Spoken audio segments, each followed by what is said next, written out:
마지막으로 우리 에스라 8장 1절에서 20절 말씀 함께 살펴보도록 하겠습니다. 우리 말씀 교독하도록 하겠습니다. 저부터 읽겠습니다. 아닥사스다 왕이 있을 때에 나와 함께 바벨론에서 올라온 족장들과 그들의 계보는 이러하니라. 비나스 자손 중에서는 게르솜이요, 이다말 자손 중에서는 다니엘이요, 다윗 자손 중에서는 핫두스요.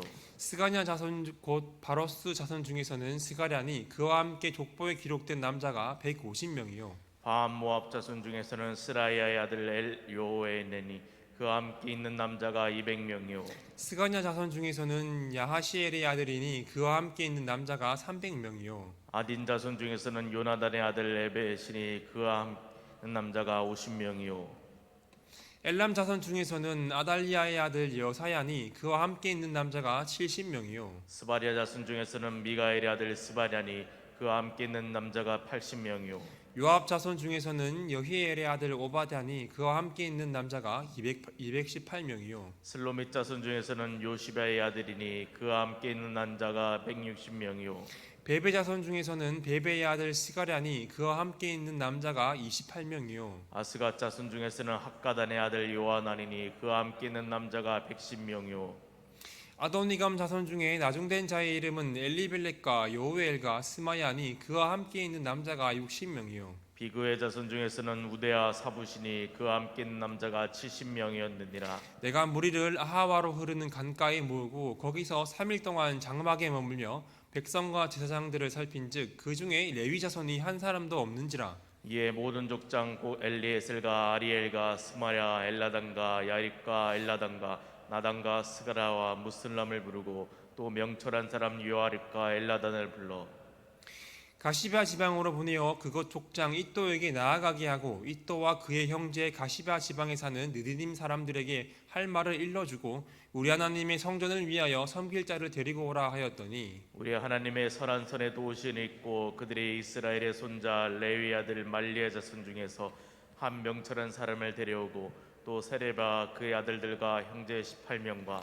하사랴와 무라리 자손 중 여사야와 그의 형제와 그의 아들들 20명을 데려오고 함께 읽겠습니다. 다윗과 방백들이 레위 사람들을 섬기라고 준 느디님 사람 중 성전 일꾼은 220명이었는데 그들은 모두 지명받은 이들이었더라. 아멘.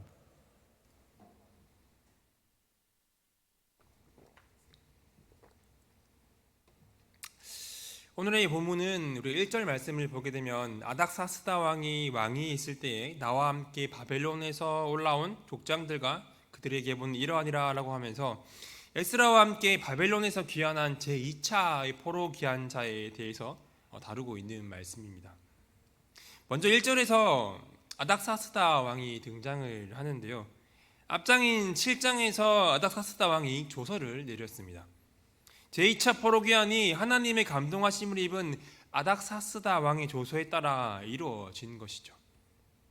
이 귀환이 왕의 배후에서 역사하신 하나님의 은혜로운 섭리, 하나님의 선한 손길에 의해서 이루어진 결과임을 분명히 말하고 있는 것입니다. 그리고 2절에서 제사장 가문과 다윗 왕의 가문의 사람을 말하고 3절부터 14절까지는 일반 백성들의 그 가문의 대표자들과 그들에게 속한 사람들의 인원이 몇 명인지를 말씀하고 있습니다. 2절을 보게 되면 비느하스 자손 중에서는 게르솜이요, 이다말 자손 중에서는 다니엘이요, 다윗 자손 중에서는 핫두스요라고 말씀을 하고 있는데요. 제사장 가문의 그 비느하스는 대제사장이었던 아론의 셋째 아들인 엘르아살의 아들입니다. 그리고 이다말은 대제사장 아론의 넷째 아들로서 비느하스와 함께 대제사장 직분을 담당했었습니다. 그리고 다윗 자손의 핫두스는 제1차 포로 귀환을 이끌던 스룹바벨의 혈통으로 이은 다윗 왕가의 사람입니다. 역대상 3장에서는 이 스룹바벨의 하대손으로 스마야의 아들이라고 기록이 되어 있습니다. 보통은 이러한 명단에서 중요한 사람이 먼저 기록이 되기 마련입니다. 그런데 오늘 본문에서는 이 다윗 왕가를 이은 핫두스의 이름이 제사장 가문의 다음에 위치하고 있습니다. 이것이 의미하는 바는 제2차 포로 귀환에 있어서 다윗 왕가보다는 제사장들이 더 중요함을 우리에게 보여주고 있습니다. 실제로 제1차 포로 귀환자 명단에서는 이 제사장보다 다윗 왕가의 스룹바벨이 먼저 기록되어 있으며 이 스룹바벨이 제1차 포로 귀환에서 주도적인 역할을 하였습니다. 하지만 이 제2차 포로 귀환에서는 학사 겸 제사장인 에스라가 주도적인 역할을 담당하고 있으며 제사장 명단을 먼저 기록하면서 이 제사장직의 중요성을 강조하고 있는 것입니다. 3절부터 14절까지를 보게 되면 일반 백성들의 가문의 이 대표자들과 그들과 함께 있던 인원이 기록이 되어 있습니다. 에스라 2장에서의 제1차 포로 귀환자들의 경우와 마찬가지로 각 지파가 아닌 각 가문의 대표자들과 그 인원을 소개하는 방식을 취하고 있는 것이죠. 12지파를 떠오르게 하는 12가문으로 이 구성을 한 것은 2차 포로 귀환이 12지파로 상징되는 이스라엘 공동체의 회복의 한 과정임을 우리에게 보여주고 있는 것이죠. 바벨론 포로에서 귀환한 이 가문의 대표적인 인물과 또 함께 온 사람들이 그 숫자를 기록한 이러한 명단은 이 누적된 범죄로 인해서 그들을 이스라엘 백성들을 징계하는 가운데에서도 남은 자를 보존하신 하나님의 은혜와 그러한 은혜를 배반하지 않고 귀환을 단행한 이스라엘 공동체의 신앙적인 결단을 잘 보여주고 있습니다. 앞서 2장에서 기록된 제1차 포로 귀환자들은 예루살렘에 돌아와 단을 쌓고 제사를 회복하였습니다. 뿐만 아니라 많은 어려움이 있었지만 여러 가지 난관을 극복하고 예루살렘 성전을 재건하고 6월절까지 지켰습니다. 이렇게 포로 귀환 공동체는 하나님의 임재를 상징하는 그 성전을 중심으로 예배하는 공동체로서의 그 정체성을 외형적으로는 회복하게 된 것입니다. 그러나 이러한 상태가 오래가지 못했습니다. 이후에 신앙적인 열정이 식어서 성전을 제대로 관리하지 못합니다. 그리고 성전 봉사자들 역시 자신들의 일에 열심을 내지 않았거나 이 직무에서 이탈했을 것입니다. 그래서 에스라가 포로 귀환을 준비하면서 특별히 이 성전에서 일한 제사장들과 레위인들과 이 성전 봉사자들의 모집에 관심을 두고 있는 것입니다. 뿐만 아니라 이들은 우상을 섬기는 이방인들과 혼인함으로써 신앙 공동체로서의 정체성마저 상실해 가고 있는 상황이었습니다. 이러한 상황 가운데서 제2차 포로 귀환자들과 에스라는 지금의 이스라엘 공동체의 영적 위기를 극복해야 할 사명을 가지고 있었습니다. 제1차 포로 귀환자들은 건물로서의 여호와의 집을 재건은 하였지만 이 제2차 포로 귀환자들은 이제 건물로서의 성전이 아니라 신앙 공동체로서의 하나님의 집을 재건해야 하는 그러한 사명을 수행해야 하는 것입니다. 한편 제2차 포로 귀환자들의 수는 남자만 대략 17,000여 명이라고 나와 있습니다. 여자와 어린아이들까지 합하면 약 9,000여 명 정도 아마 될 것이라고 추정을 할 수 있을 것입니다. 이것은 제1차 포로 귀환자들의 수가 42,000여 명인 것과 비교해 볼 때 너무나도 적은 숫자입니다. 이렇게 2차 귀환자들의 숫자가 적었던 것은 약 80여 년 전에 있었던 1차 포로 귀환 때 이미 신앙적인 열심이 있던 이스라엘 사람들은 거의 다 귀환을 했기 때문입니다. 지금 페르시아 땅에 남아있는 사람들은 1차 귀환 때 이스라엘로 귀환을 포기한 사람들의 그 후손들이 남아있는 것이죠. 이들은 약속의 땅 이스라엘이 아닌 페르시아 땅에서 태어나고 자란 사람들입니다. 이들의 아버지, 이들의 할아버지도 이스라엘 땅으로 떠나질 못했는데 이들에게 무엇을 기대할 수가 있겠습니까? 또한 예루살렘으로 귀환을 한다면 자신들이 현재 누리고 있는 이 안정적인 삶을 포기하는 것과 마찬가지였습니다. 그렇게 이들이 예루살렘 땅으로 간다는 것은 사실상 불가능에 가까운 일이라고 할 수 있을 것입니다. 굳이 갈 필요가 없는 것이죠. 하지만 이러한 자손들 가운데서도 하나님의 은혜의 섭리와 손길로 인해서 하나님의 말씀으로 교육된 사람들이 있었을 것입니다. 믿음을 계속 유지해 왔던 것이죠. 이러한 후손들이 자신들의 그 정체성을 잃지 않고 이스라엘의 회복과 재건을 위해서 귀환하기에 이르렀다고 볼 수가 있는 것입니다. 이렇게 본다면 본문에 나와 있는 제2차 포로 귀환자들은 정말 신앙에 열심히 있는 사람들이라고 우리는 볼 수가 있습니다. 하나님께서 이러한 사람들을 남겨두신 것이죠. 하나님의 선하신 손길로 인해서 남아있는 사람들 가운데 믿음을 지켜나가는 후손들이 있었던 것입니다. 그리고 인간적으로 봤을 때는 도저히 예루살렘으로 귀환해야 하는 메리트가 없었지만 하나님의 선하신 손길로 인해서 이들이 모일 수가 있었고 자신들의 안정적인 삶을 포기하고서라도 이 포로 귀환 길에 오를 수가 있었던 것입니다.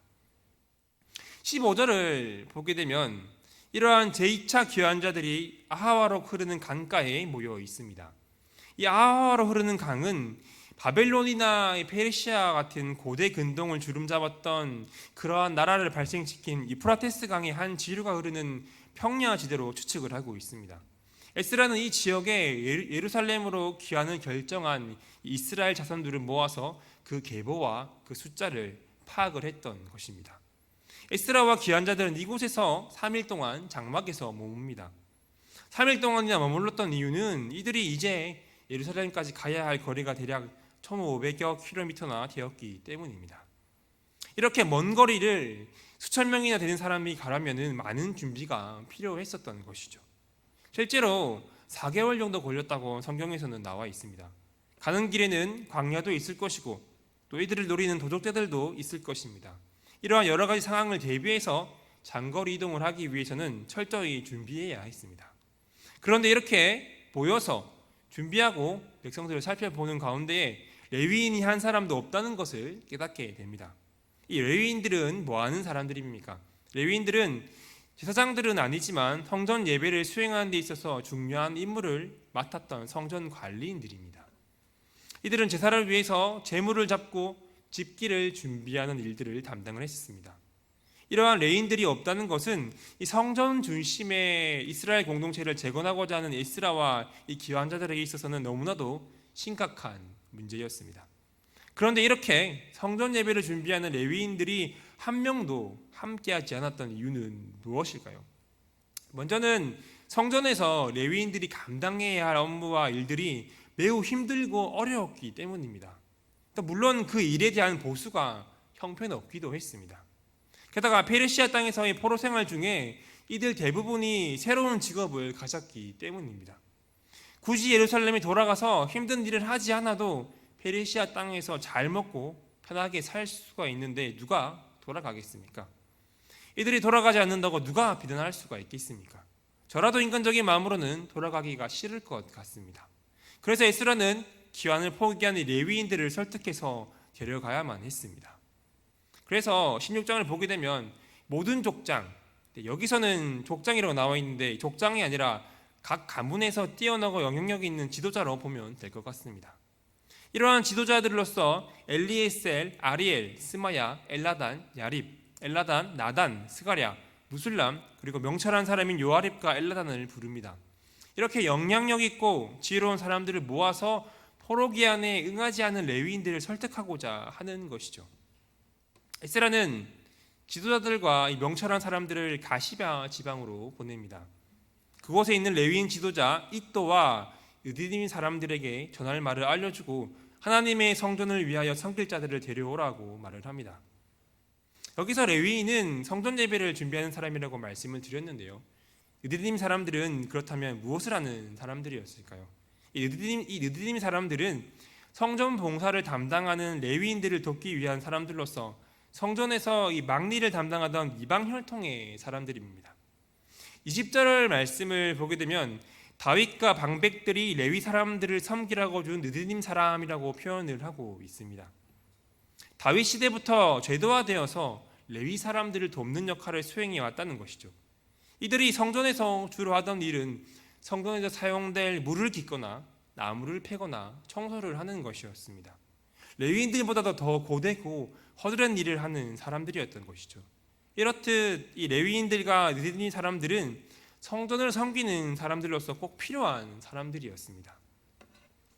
18절부터 또 보게 되면 에스라가 보낸 대표단들이 이 성과를 거두어서 레위인들이 포로 귀환에 합류를 하게 됩니다. 그래서 그 명단을 말해주고 있습니다. 먼저 이스라엘의 손자 레위의 아들 말리의 자손이라고 말씀을 하고 있는데요. 이스라엘은 이 야곱을 말합니다. 즉 야곱의 아들인 레위의 손자 말리의 자손이라는 말입니다. 이 말리는 레위의 세 아들 중에 막내였던 무라리의 네 아들 중 장남입니다. 에스라가 이렇게 레위인들에 대해서 구체적으로 이렇게 말을 하고 있는 것은 이들이 이제 재건된 예루살렘 성전에서 하나님을 섬기는 일을 함에 있어서 혈통적으로 전혀 문제가 없다는 것을 말해주고 있는 것입니다. 이렇게 말리 자손 중에서 명철한 세레바와 그의 아들들과 형제 18명과 하샤바와 무라리 자손 중 여사야와 그의 형제와 그의 아들들 20명을 데리고 오게 됩니다. 그리고 앞서 말했던 느디님 사람 220명이 함께하게 됩니다. 에스라는 이들이 함께하게 된 이유가 하나님의 선한 손의 도우심 때문이라고 고백을 하고 있습니다. 물론 에스라가 레위인들과 느디님 사람들을 설득하기 위하여 각 가문의 지도자들과 명철한 사람들을 모아서 가시바 지방에 파송을 하고 또 이들이 최선을 다해서 레위인 사람들과 느디님 사람들을 설득한 것은 맞습니다. 하지만 궁극적으로 이 일이 이루어진 것은 하나님의 선한 손의 도우심 때문이라고 에스라는 밝히고 있는 것입니다. 물론 에스라와 함께 가기로 한 레위인들과 느디님 사람들이 하나님에 대한 신앙에 열심히 있었던 것은 사실입니다. 하지만 어느 누가 이렇게 눈에 보이는 고생을 하러 갈 수가 있겠습니까? 하나님의 선한 도우심의 손길이 없었다면 이 레위 사람들과 느디님 사람들의 마음이 변하지가 않았을 것입니다. 이것은 하나님의 은혜로서 이스라엘의 포로기한 가정 속에서 하나님의 그 세밀한 주권적인 개입이 있었다는 것을 우리에게 보여주고 있습니다. 우리는 이 레위인들과 느디님 사람들이 에스라와 함께 포로기한에 합류할 수 있었던 것이 하나님의 뜻이었음을 다시 한번 기억해야 합니다. 하나님의 뜻이 없었다면 이 모든 일들은 이루어질 수가 없는 것이기 때문입니다. 마찬가지입니다. 여러분, 우리가 하나님의 일을 함에 있어서 하나님의 일을 감당함에 있어서 하나님의 선한 도우심의 손길이 있음을 믿으시기를 바랍니다. 때로는 그 일들이 막혀 보이고 어려워 보여도 그 모든 상황을 열어가시고 변화시키시는 분이 하나님이심을 믿으시기를 바랍니다. 오늘 말씀이 나와 있지 않지만 이 에스라도 레위인들이 없는 것을 알게 되자 하나님께 기도하고 지혜를 구했을 것입니다. 그리고 하나님께서 이스라엘 기도를 들으시고 선한 손길로 레위인들의 마음을 움직여 주셨을 것입니다. 여러분, 우리 또한 당면한 문제 앞에서 하나님께 기도하고 지혜를 구해야 합니다. 하나님의 손은 자신의 처지를 돌아보고 하나님께 은혜를 구하는 사람에게 임하는 것입니다. 물론 하나님께서는 우리의 필요를 아시고 먼저 채워주실 때도 있습니다. 하지만 하나님께서는 우리가 우리의 필요를 깨닫고 하나님께 구할 때 그때 역사하시는 것을 즐겨하십니다. 이러한 이유는 우리로 하여금 항상 하나님을 의지하고 기도하기 위해서입니다. 그럼 여러분, 우리가 하나님의 일을 행하며 나아감에 있어서 어떤 문제가 있든지 하나님께 도우심을 간구하시길 바랍니다. 이렇게 하나님께 간구함으로 말미암아 하나님의 선하신 도움의 손길을 경험하는 저와 여러분들이 되었으면 좋겠습니다. 말씀을 한번 정리해 보도록 하겠습니다. 오늘의 말씀은 에스라가 인도하는 제2차 포로기한 명단과 성전을 섬기는 레위인들을 모집하는 내용입니다. 성전 중심의 이스라엘 공동체를 재건하기 위해서는 레위 사람들이 꼭 필요했기 때문입니다. 우리는 오늘 말씀을 통해서 이스라엘의 포로기한이 하나님의 선한 도우심의 손길이 있었다는 것을 바라보았으면 좋겠습니다. 먼저 1절에서 제2차 포로기한이 하나님이 감동하심을 입은 아닥사스다 왕의 조소에 따라 이루어졌음을 우리는 알 수가 있습니다. 이 기한이 왕의 배후에서 역사하신 하나님의 은혜로운 섭리, 하나님의 그 선한 손길에 의해서 이루어진 결과임을 분명히 말씀하고 있는 것입니다. 남아있는 후손들 또한 인간적으로 보았을 때는 기원하기에 불가능해 보였습니다. 이미 믿음이 있는 사람들은 거의 다 떠나갔기 때문입니다. 남아있는 사람들은 페르시아 땅에서 나고 자란 사람들인 것이었기 때문이죠. 하지만 남아있는 이스라엘 백성들 가운데서 하나님께서는 그 선한 손길로 믿음의 계보를 지켜오셨습니다. 그렇기 때문에 이들이 모일 수가 있었고 자신들의 안정적인 삶을 다 포기하고서라도 귀한 길에 오를 수가 있었습니다. 이 모든 것이 다 하나님의 선한 손길이 아니겠습니까? 한편 에스라가 예루살렘으로 귀환할 이스라엘 자손들을 아와로 흐르는 강가에 모으게 됩니다. 그런데 이 모여있는 사람들 중에 레위인이 한 사람도 없다는 사실을 깨닫게 됩니다. 그래서 가문의 대표자들과 명철한 사람들을 보내어서 이 레위인들을 설득하고자 합니다. 그러자 하나님께서는 고레스 왕을 감동시키고 아닥사스다 왕을 감동시키셨듯이 이 레위인들을 감동시키십니다. 하나님이 은혜로운 역사로 하나님이 선한 손의 도우심으로 이들을 포로기한에 합류하게 된 것입니다. 이 레위인들과 느디님 사람들의 마음을 움직인 것도 하나님의 선하신 손길이었던 우리는 말씀을 통해 알게 될 수 있습니다. 이들은 예루살렘에 돌아간다면 지금 사는 곳보다도 고생길이 훤히 보이는 길이었습니다. 하지만 자신들이 고집을 꺾고 에스라가 보낸 사람들을 따라서 예루살렘 귀환 행렬에 합류하게 됩니다. 뭐라고 말했는지 모르겠지만 하나님이 그 말씀에 근거하여 이들을 설득하지 않았겠습니까? 진정한 신앙인은 끝까지 고집을 부리는 것이 아니라 자신에게 고집을 꺾고 하나님의 뜻을 따를 줄 아는 사람입니다.